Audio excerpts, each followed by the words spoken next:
साहेब बंदगी साधो भाई सत्यनाम साहेब बंदगी।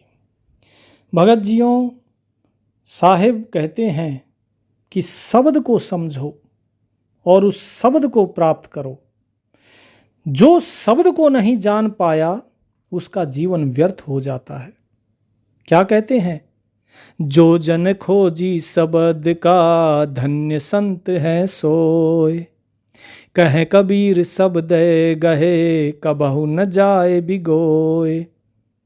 कि भाई वो धन्य है संत जो शब्द का खोजी है, और जब उस शब्द को प्राप्त कर लेता है कोई, उस सच्चे शब्द को, तो उसके बाद कबहु न जाए बिगोए, अर्थात वो जन्म मरण के चक्र में फिर नहीं आता है। क्या कहा? क्या एक ही जैसा शब्द है?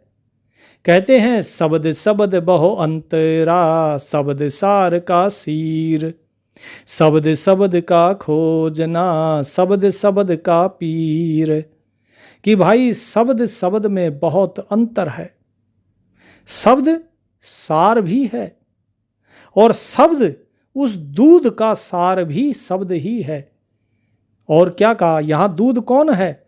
क्षीर सागर, अर्थात समुद्र का सार भी वो शब्द ही है।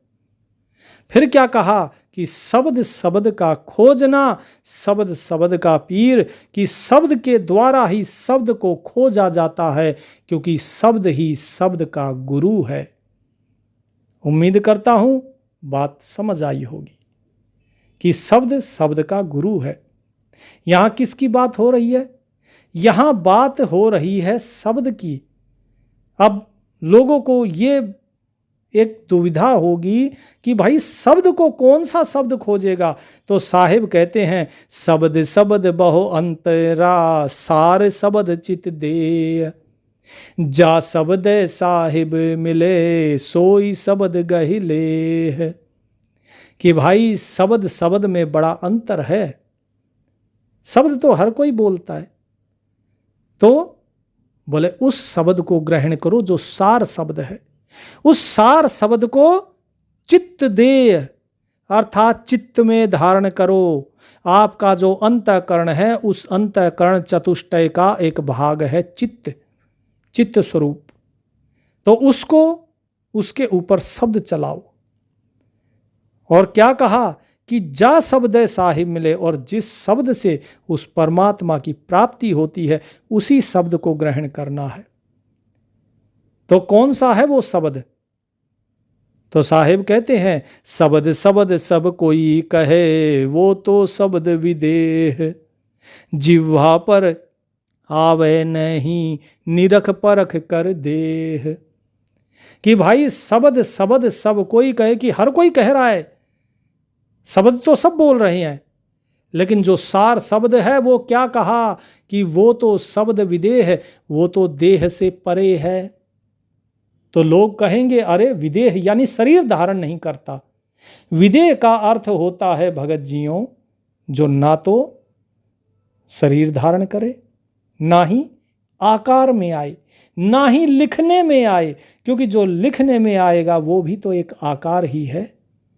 साहिब और ज्यादा स्पष्ट कर देते हैं। क्या कहते हैं? कि जिह्वा पर आवे नहीं, निरख परख कर देह। कि भाई वो जिह्वा पर नहीं आता, उसे बोला नहीं जा सकता, तो क्या करें? बोले उसकी निरख परख करनी पड़ती है, खोज करनी पड़ती है उसकी। निरखना अर्थात देखना, परखना अर्थात उसको समझना, अनुभव करना। परख करना, पारखी जो होता है ना, वो परख करता है कि ये सही है कि गलत है, वो परसा जाता है, वो जिह्वा से बोला नहीं जा सकता। अब कुछ लोग हैं जो क्या कहते हैं? बोले हाँ जी हम देते हैं सार शब्द। पहले सार नाम देंगे कि जी सत्य नाम ले लिया, चलो जी अब आपको सार नाम देते हैं। सार नाम क्या है? सत्य कबीर। अरे भाई ये तो मैं जो बोल सकता हूं जीभ से, सत्य कबीर सत्य कबीर सत्य कबीर, देखो बोल दिया ना। तो क्या ये सार शब्द है? नहीं है। फिर क्या कहते हैं? अरे नहीं ये तो सार नाम था, सार शब्द है सत्य कबीरा। अच्छा सिर्फ एक आ का डंडा लगा दिया, लेकिन सत्य कबीरा तो मैं जीवा से बोल सकता हूं।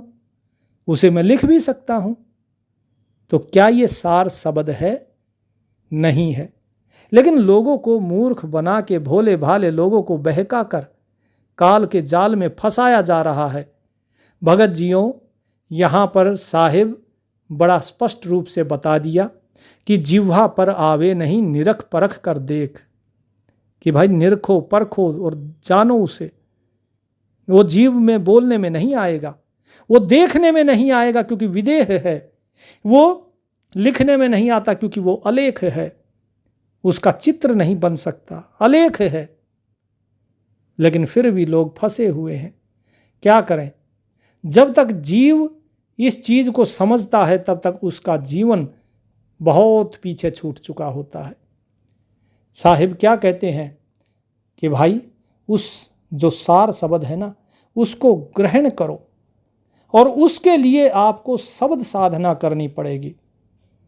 अब ये शब्द साधना कौन सी साधना है? जो नाम दिया जाता है आपको वो तो 52 अक्षर का नाम है। 52 अक्षर में ही तो है सब कुछ।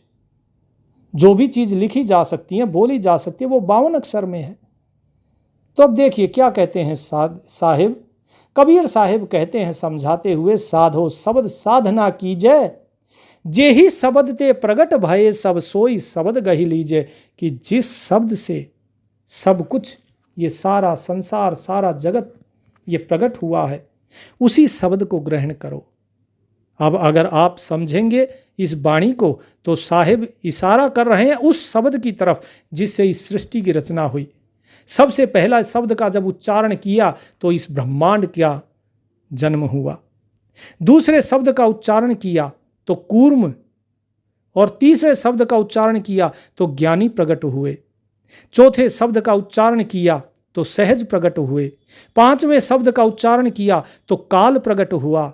इस प्रकार साहिब एक एक शब्द का उच्चारण करते गए और सहज, संतोष, दया, क्षमा, जलरंगी, योगजीत, ये सभी प्रकट होते गए।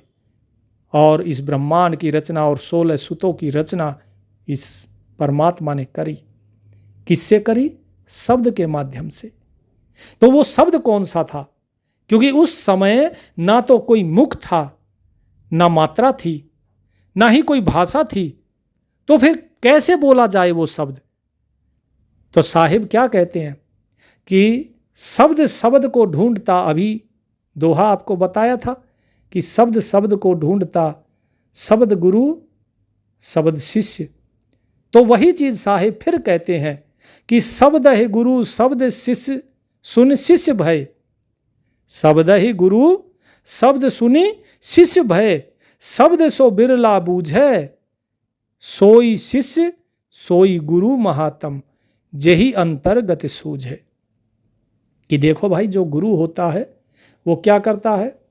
वो शिष्य को ढूंढता है और शिष्य गुरु को ढूंढता है। एक सच्चा गुरु सच्चे शिष्य की तलाश करता हो, सच्चा शिष्य सच्चे गुरु की। अब ये जो गुरु और शिष्य ये कौन है? बोले गुरु और शिष्य दोनों शब्द ही है। शब्द ही गुरु शब्द सुन शिष्य भय। कि शब्द ही गुरु है। जो गुरु है कौन सा? शब्द गुरु। वो क्या देता है? वो आपको शब्द देता है, वो सच्चा शब्द देता है, वो सार शब्द देता है।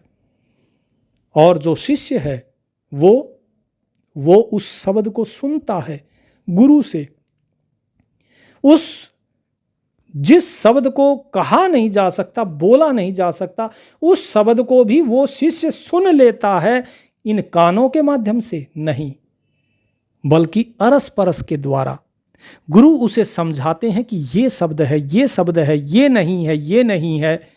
और धीरे धीरे धीरे धीरे शिष्य को उस शब्द तक पहुंचा देते कि हाँ ये शब्द है, इस शब्द को सुनना है। तो भगत जियों, इस प्रकार से साहिब ने बताया कि शब्द ही गुरु, कि जो उस शब्द को देता है वो गुरु है, और जो उस शब्द को ग्रहण करता है वो शिष्य होता है। शब्द सो बिरला बूझे, और उस शब्द को कोई बिरला ही समझ पाता है। जिस शब्द की बात हो रही है, सार शब्द की, उसे कोई बिरला ही पहचान पाता है। नहीं तो क्या कहा, सोई शिष्य सोई गुरु महात्म जेहि अंतर्गत सूझ है। अर्थात कि वैसे तो संसार में बहुत से गुरु शिष्य घूम रहे हैं, अनेकों अनेक गुरु हैं, अनेकों अनेक शिष्य हैं जो 52 अक्षर इन्हीं में भूले हुए हैं, इन्हीं में समझा रहे हैं। लेकिन सच्चा गुरु तो वो है जो उस शब्द को अपने अंदर पहचान ले। और फिर सच्चा शिष्य वो है कि जिसके हृदय में गुरु उस सच्चे शब्द को प्रकट कर दे। अर्थात जिस शिष्य के अंदर वो प्रकट हुआ गुरु के द्वारा, वो शिष्य हो गया, और जिस गुरु ने प्रकट किया वो गुरु हो गया। है तो दोनों ही जीव हैं, लेकिन ऐसे गुरु और ऐसे शिष्य महान हैं। क्या कहा, सोई शिष्य सोई गुरु महात्म। ऐसे गुरु और ऐसे शिष्य महान हैं, बल्कि महानतम हैं, जेहि अंतर्गत सूझे, जिनको अपने अंदर की वो जो शब्द की गति है उस गति को समझना आ गया, वो महान है। जो अपनी अंतर्गति को समझ गए, स्वयं को जिन्होंने जान लिया, समझ गए, उस शब्द को समझ गए, वे महान गुरु शिष्य हैं। नहीं तो क्या कहते हैं, शब्दय वेद पुराण कहते हैं शब्दय सब ठहरावे, शब्दय सुरमणि संत कहते हैं शब्द भेद नहीं पावे। कि जितने वेद पुराण हैं ये सब भी तो शब्द की ही बात कर रहे हैं। भाई शब्द ही तो है, 52 अक्षर हैं, संस्कृत भाषा लिखी है, और शब्दय सब ठहरावे। और जितने भी ये सारा जगत है ये सब कुछ शब्द ही तो बात कर रहा है। 52 अक्षर जो बनाते हैं कि हाँ भाई ये ओम मंत्र है, ये गायत्री मंत्र है, ओम नमो भगवते वासुदेवा, सब कुछ शब्द ही तो है। ये शब्द से परे तो नहीं है ना, जो बोलने में आए वो शब्द है। लेकिन साहिब कहते हैं कि ना, असल शब्द अलग है। सारे देवता, सारे मुनि, सारे संत सभी उस शब्द की ही बात करते हैं। कोई कहता है कि चलो जी हम आपको 5 नाम देते हैं और सुबह सुबह सुमिरन करो। कौन से 5 नाम? ओम क्लीं ह्रीं श्रीं चामुंडाय विच्छे स्वाहा, ऐसे नाम देते हैं ना। बहुत से लोग पता नहीं किस किस का नाम जपते हैं। ठीक है, 5 नाम और भी हैं जो साहिब वाणी में बताते हैं। आचार्य गरीबदास महाराज की वाणी में भी लिखे हैं कि ओम किलियम हरियम श्रीयम सोहम, ये लिखे हुए हैं। लेकिन ये सभी के सभी तो 52 अक्षर में आते हैं। तो साहिब कहते हैं कि शब्द भेद नहीं पावे, कि ऐसे ही सारे देवता मुनि संत इन शब्दों को कह रहे हैं, लेकिन जो असल सार शब्द है उसका भेद लोग नहीं जान पाते। क्या कहा कि शब्द सुन सुन भेख दरत हैं, शब्द कहे अनुरागी, खट दर्शन शब्द शब्द कहते हैं, शब्द कहे बैरागी। कि कहते हैं कि भाई सुनो, साहिब ने कहा है कि शब्द को जानो, शब्द को समझो, शब्द को मानो और शब्द का सुमिरन करो। और हम तुम्हें शब्द दे रहे हैं। अलग अलग भेष धारण करते हैं, शब्द ही सुनते हैं वे, उन शब्दों को ही सुन सुन के न्यारे न्यारे अलग अलग पंथ बनाए हुए हैं।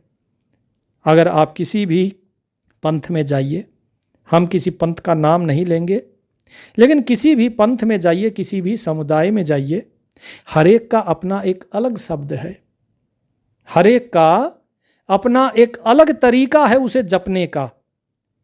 कोई 5 नाम देता है, कोई 10 नाम देता है, कोई 2 नाम देता है, कोई 3 नाम देता है, अलग अलग नाम देते हैं।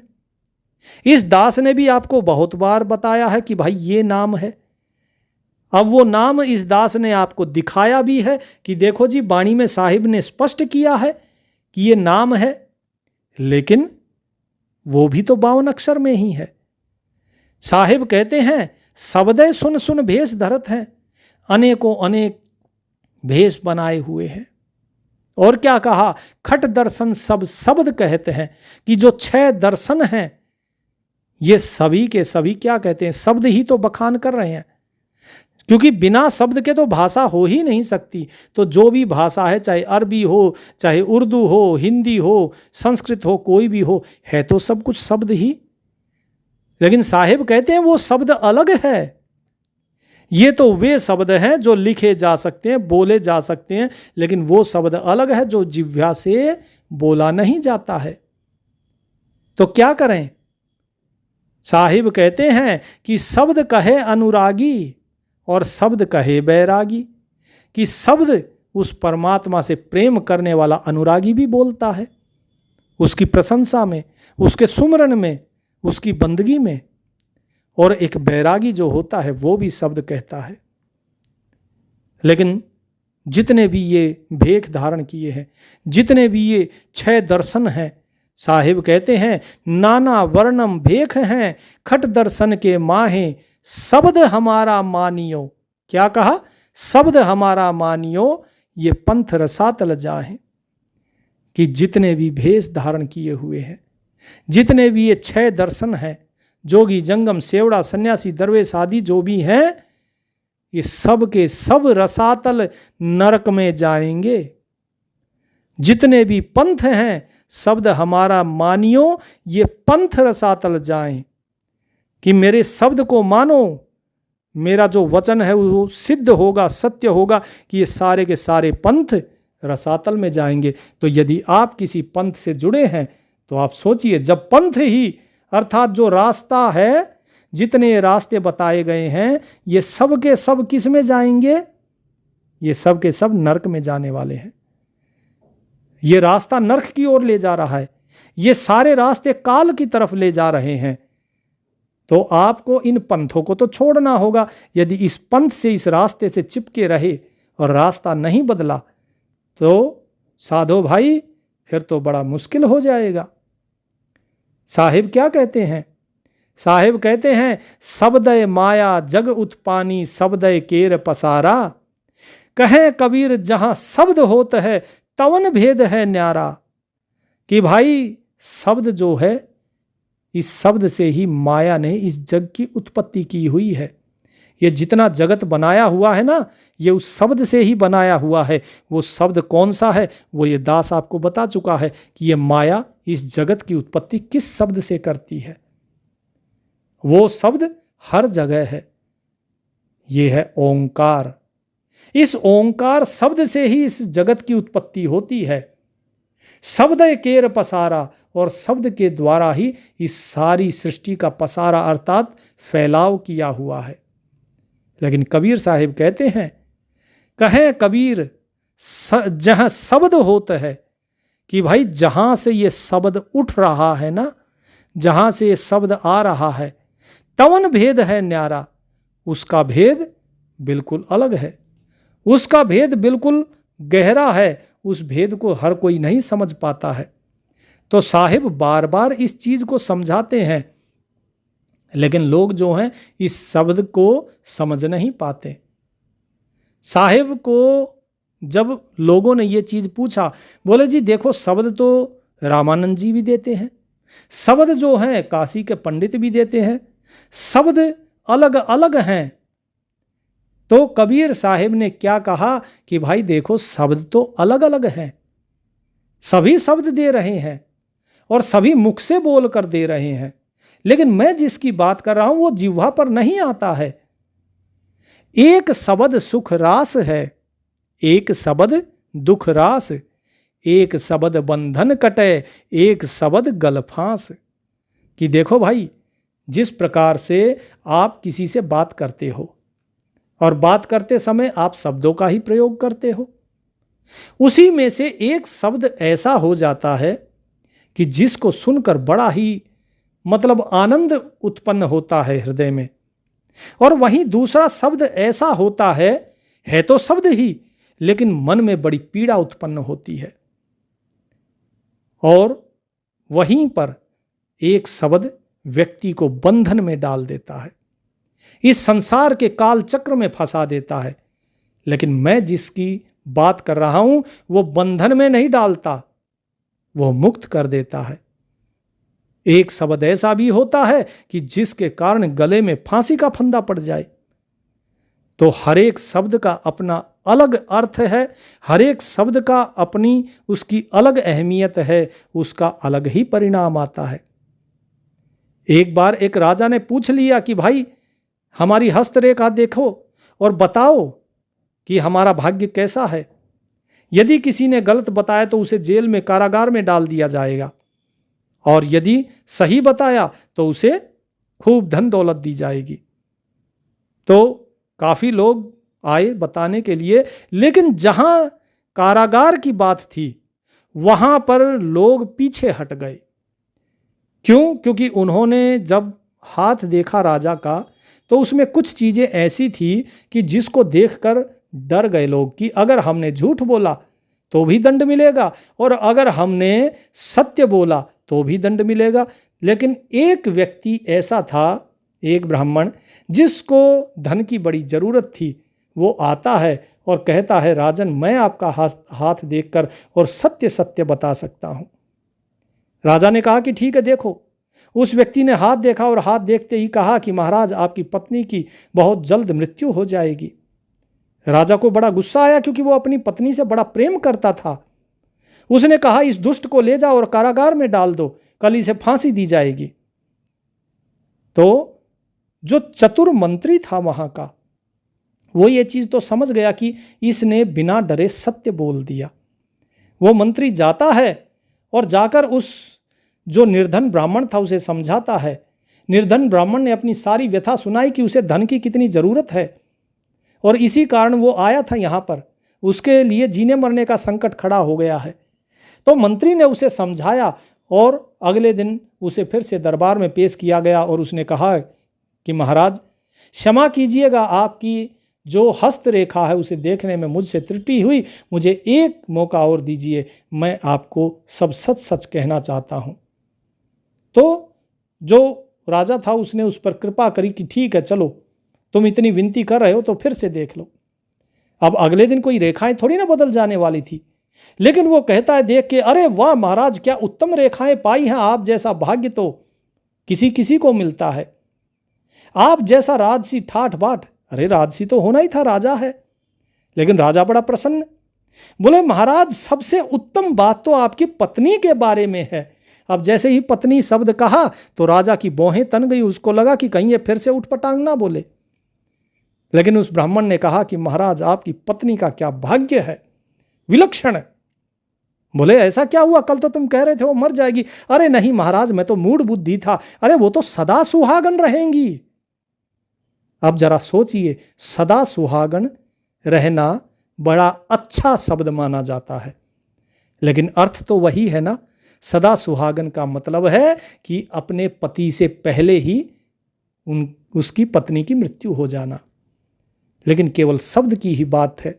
तो साहिब यही चीज कहते हैं कि भाई एक शब्द सुख रास है, एक शब्द दुख रास, एक शब्द बंधन कटे और एक शब्द गल फांस। कि एक शब्द से बंधन कट जाते हैं और एक शब्द से गले में फांसी का फंदा पड़ जाता है, क्योंकि कोई शब्द सुख दे सकता है तो दूसरा शब्द दुख दे सकता है।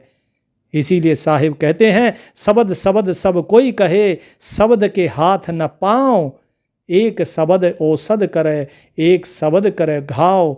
कि भाई हर कोई केवल और केवल शब्द ही तो बोल रहा है। इस संसार में लोग मुंह खोलते हैं और शब्द बोलते हैं, लेकिन वो जानते नहीं कि उनका बोला हुआ एक शब्द किसी को घाव दे सकता है और वहीं दूसरा शब्द किसी के लिए औषधि का काम कर सकता है। किसी को सांत्वना देना औषधि है, किसी को हौसला देना औषधि है, वहीं किसी पर ताना मारना एक घाव के समान होता है। लेकिन यहाँ बात चल रही है किसकी? साहिब के शब्द की। यहाँ बात चल रही है उस सार शब्द की। तो साहिब क्या कहते हैं? साहिब कहते हैं शब्द हमारा आदि का, पल पल करिए याद, अंत फलेगी माह की, बाहर की सब बाद। कि भाई हमारा जो शब्द है, जिस शब्द की हम बात कर रहे हैं, ये शब्द की बात है आदि शब्द की। अब कुछ लोग कहेंगे जी उसमें लिखा हुआ है कबीर सागर में कि आदि नाम है सत्य कबीरा। यहां पर नाम है किसका? यहां पर नाम है किसका? कबीर साहिब का, कि कबीर साहिब का जो आदि नाम है वो सत्य कबीरा है, ये बताया जा रहा है। लेकिन लोगों ने उसे सार शब्द बना दिया और उसके जाप में लग गए और काल के चक्र में फंस गए। मैं तो सबको बिल्कुल स्पष्ट कहता हूं, क्योंकि हम जानते हैं कि यह सार शब्द नहीं है। सार शब्द क्या है ये दास जानता है, सार नाम क्या है ये भी दास जानता है। ये सब कुछ सतगुरु की कृपा है, मेरे गुरुदेव की कृपा है। लेकिन हम ये कहते हैं कि भाई जो साहिब कहते हैं कि शब्द हमारा आदि का पल पल करिए याद, कि जो आदि काल का जो शब्द है, कौन सा? वो शब्द जिससे सब कुछ रचा गया है, उस शब्द को याद करो। उस शब्द को याद करोगे तो तुम्हारे अंतर की अंत फलेगी माही की, कि जो तुम्हारे अंदर की भावना है, किसकी? मुक्ति की। बोले वो फलीभूत हो जाएगी, इस जन्म मरण के चक्र से तुम मुक्त हो जाओगे। और क्या कहा? कि बाहर की सब बाद, और जो बाहर की जितनी भी यातनाएं, बाहर क्या है? बाहर है शरीर, बाहर है जन्म, बाहर है मृत्यु, बाहर है सुख, बाहर है दुख। बोले ये सब बाहर की जितनी चीजें हैं, ये सब की सब बाहर ही रह जाएंगी। इसीलिए केवल और केवल उस शब्द को देखो, उस शब्द को सुनो, उस शब्द के ही ध्यान में रहो, उसी शब्द को पल पल याद करो। शब्द ही मारे मर गए, शब्द ही तजिया राज, जिन जिन शब्द पिछानिया सरया तिनका काज। कि भाई सतगुरु जो है शब्द का ही बाण मारते हैं, शब्द ही तो देते हैं। शब्द, वो शब्द जो कि विदेह है, सतगुरु वो शब्द बताते हैं जो कि अलेख है। सतगुरु वो शब्द बताते हैं जो जिह्वा से नहीं बोला जा सकता, फिर भी सतगुरु उस शब्द को बताते हैं, फिर भी उस शब्द को दिखाते हैं जिसे देखा नहीं जा सकता, फिर भी दिखाते हैं, क्योंकि ये सब केवल सतगुरु ही कर सकते हैं। ये इसलिए कह रहा हूं क्योंकि इस दास को इसका अनुभव हुआ है, इस दास को गुरु जी के द्वारा ये शब्द प्राप्त हुआ है, इसीलिए अनुभव कर सकता हूं और कह सकता हूं कि जिसे बोला नहीं जा सकता वो भी बताया, और जिसको देखा नहीं जा सकता वो भी लखाया, और जिसे लिखा नहीं जा सकता, लखा नहीं जा सकता, सुना नहीं जा सकता, उसे भी सुनाया। सब कुछ हुआ। इसीलिए साहिब की वाणी में जो कुछ आता है ये आश्चर्य लगता है, तब तक आश्चर्य लगता है जब तक उसकी परख नहीं होती, लेकिन जैसे ही परख होती है तो ये सब कुछ आश्चर्य मिट जाता है, फिर सब कुछ सही लगना शुरू हो जाता है। तो साहिब कहते हैं शब्द ही मारे मर गए, कि जब सतगुरु शब्द का बाण मारते हैं तो जितने कर्म भर्म होते हैं जीव के सब मर जाते हैं, उसके जितने विकार होते हैं, जितनी इंद्रियां होती हैं, वे सब की सब शिथिल हो जाती है, विकार नष्ट हो जाते हैं, सब मर जाते हैं। इस संसार की नज़र में वे मर जाते हैं, लेकिन वास्तव में मुक्त हो जाते हैं। शब्द ही तजिया राज, यही शब्द सुनकर ही इब्राहिम सुल्तान और बड़े बड़े राजाओं ने अपना राज त्याग दिया। राजा जनक जैसे विदेह हो गए, और क्या कहा? जिन जिन शब्द पिछानिया सरया तिन्हीं का काज, कि जिस जिसने उस शब्द को पहचाना है उन्हीं का ही कार्य सिद्ध हुआ है। तो भगत जियों, किस प्रकार से इस शब्द को पहचाना जाता है इसको जानो, क्योंकि जिस जिसने इसे जाना है, जिस जिसने इसे जाना है उन्हीं का ही कार्य सिद्ध हुआ है। अब देखिए, बहुत ही मतलब गूढ़ चीज़ बता रहे हैं आगे साहिब। ये जो साहिब बता रहे हैं इस चीज़ को समझो। अब बहुत से लोग ये कहते हैं कि जो शब्द है उस शब्द को गुरु बताया है, लेकिन यहाँ क्या कहते हैं कि शब्द गुरु को कीजिए। क्या कहा? गुरु शब्द को कीजिए नहीं कहा, कहते हैं कि शब्द गुरु को कीजिए, बहुतक गुरु लबार, अपने अपने लोभ को ठोर ठोर बटमार। कि भाई केवल उस गुरु को धारण करो जो शब्द गुरु हो। शब्द गुरु कौन होता है? शब्द गुरु वो नहीं है। अब जैसे एक दिन हमसे किसी ने पूछा कि कबीर साहिब के गुरु कौन थे? हमने उनको एक दोहा सुनाया था जिसमें आता है, शब्द गुरु चित चेला रे, है कि नहीं? लेकिन उसका भेद कुछ और था, और वो क्या कहते हैं कि हाँ, शब्द जो है वो गुरु है और चित्त जो है, सूरत जो है वो चेला है। लेकिन हकीकत भाव कुछ और था। असली भाव जैसे यहां पर ये दोहा है, क्या कहते हैं कि शब्द गुरु को कीजिए, कि जो गुरु उस शब्द का मर्म जानता है, जो उस गुरु जो शब्द का महरमी है, जो उस शब्द का ज्ञाता है, जो उस शब्द के साथ एक हुआ है, उस गुरु को धारण करो। वरना इस जगत में बहुत गुरु, लबरे गुरु भरे पड़े हैं। बहुतक गुरु लबार, लबार अर्थात लबरे, जो बड़ी बड़ी डींगे मारते हैं, बड़े बड़े फेंकते हैं। और यदि कोई ऐसा होता है जो वास्तव में जानता है कि शब्द क्या है, अगर वो कहे कि भाई हमें शब्द का पता है, तो लोग क्या कहेंगे? बोले अरे ये भी फेंक रहा है। क्योंकि वो कहावत है ना कि दूध का जला छाछ भी फूंक फूंक कर पीता है। तो इसमें लोगों का कोई दोष नहीं है, दोष है उनकी किस्मत का, उनके भाग्य का, कि उनके कर्म अभी इतने उत्तम नहीं हुए हैं कि वो एक शब्द गुरु को और एक ढोंगी गुरु को पहचान सके। जब शब्द गुरु को पाने का उनका समय होता है, उनके कर्म फलीभूत होते हैं, जो अच्छे कर्म होते हैं, तब शब्द गुरु मिलता है। अन्यथा जितने भी हैं सब लबार ही लबार हैं। सब अपने अपने लोभ को ठोर ठोर बटमार, अपने अपने लोभ के लिए ठोर ठोर पर, जगह जगह पर बटमार। बटमार कौन होते हैं? लुटेरा, जो बटुआ आपकी पॉकेट मारते हैं, पॉकेट मार जिसे कहा जाता है आज की भाषा में, कि आपकी जेब से धन चोरी करने के लिए ये ठग ठोर ठोर पे बैठे हैं। किस लिए? अपने अपने लोभ को, अर्थात अपना अपना स्वार्थ सिद्ध करने के लिए।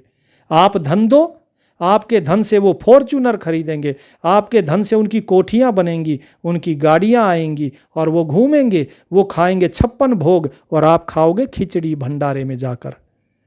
ठीक है जी। तो साहिब इसीलिए कहते हैं केवल शब्द गुरु को करना। और शब्द गुरु ये जितने कहते हैं कि हम शब्द गुरु हैं, हम शब्द गुरु हैं, हमने उनके शब्द देख लिए, वो शब्द गुरु नहीं है, उनको खुद का ज्ञान नहीं है। तो इसलिए भगत जियों, केवल जो साहिब की वाणी है, साहिब की वाणी पर केवल यकीन करिए। आचार्य गरीबदास महाराज ने इस सारी कबीर साहिब की वाणी को और कबीर साहिब का सारा भेद खोल दिया कि वास्तव में कबीर साहिब हैं कौन। कबीर साहिब ने अपना कोई भेद नहीं दिया। कबीर साहिब ने कहा, मैं तो दास हूं, मैं तो मेरे मालिक का कुत्ता हूं, मैं दासों का भी दास हूं। लेकिन दादू साहिब ने, और जो नित्यानंद महाराज थे, और जो गरीबदास महाराज हैं, इन्होंने कबीर साहिब का पूरा भेद खोल दिया, पूरा सतलोक का भेद खोल दिया, शब्द का भी भेद खोल दिया। शब्द का भेद भी वाणी में है। बस फर्क इतना है कि किसी का नसीब है कि उस सूक्ष्म वेद को पढ़ ले, और किसी किसी का नसीब सिर्फ लोगों की बातें सुनने में रह जाता है। इसीलिए भगत जियों, आप सभी से निवेदन है कि साहिब की वाणी का रोजाना पाठ किया कीजिए। इन शब्दों को भी जब पढ़ेंगे ना, जो साहिब के शब्द हैं, जो साहिब की साखियां हैं, यदि इनको रोजाना भी पढ़ते रहेंगे तो धीरे धीरे धीरे धीरे आपका मन इनमें लगना शुरू हो जाएगा। फिर धीरे धीरे आपको इनका भाव भी समझ आना शुरू हो जाएगा। इसीलिए मैं कहता हूँ कि पढ़ना है तो सूक्ष्म वेद पढ़ो, और कुछ नहीं पढ़ना। अगर पढ़ना है तो केवल साहिब की वाणी पढ़ो, और कुछ मत पढ़ो। जिसने इधर उधर की चीजें पढ़ी वो फंस गया। ये वेद, पुराण, गीता, भागवत, रामायण, कुरान, इंजील, बाइबल, ये सब कुछ पढ़ के कुछ भी नहीं मिलेगा सिवाय एक सूक्ष्म वेद के। क्योंकि ये सब कुछ धर्म और समुदाय इन सब से परे है। परमात्मा, उन्होंने ये धर्म, जाति, वर्ण ये सब नहीं बनाए। ये सब तो मनुष्य की तुच्छ बुद्धि का परिणाम है। तो इसीलिए सूक्ष्म वेद सभी के लिए है, हर धर्म के लिए है, हर जाति, हर गोत्र के लिए है। उसे पढ़िए तो शब्द का पता लगेगा। और जब आपको ये पता लगेगा कि ये शब्द को प्राप्त करने के लिए मुझे सच्चा होना पड़ेगा, क्या क्या त्यागना पड़ेगा, क्या क्या ग्रहण करना पड़ेगा, तब आप धीरे धीरे सच्चे होंगे। और जब सच्चे होंगे तो शब्द गुरु स्वयं आपको शब्द प्रदान करेंगे। तो भगत जियों, ये दास जो भी आपको बताता है उसको थोड़ा गंभीरता से लीजिए। यदि सिर्फ काम चलाऊ अगर करना है आपको कि अरे ठीक है अपना काम चल रहा है, तो बात दूसरी।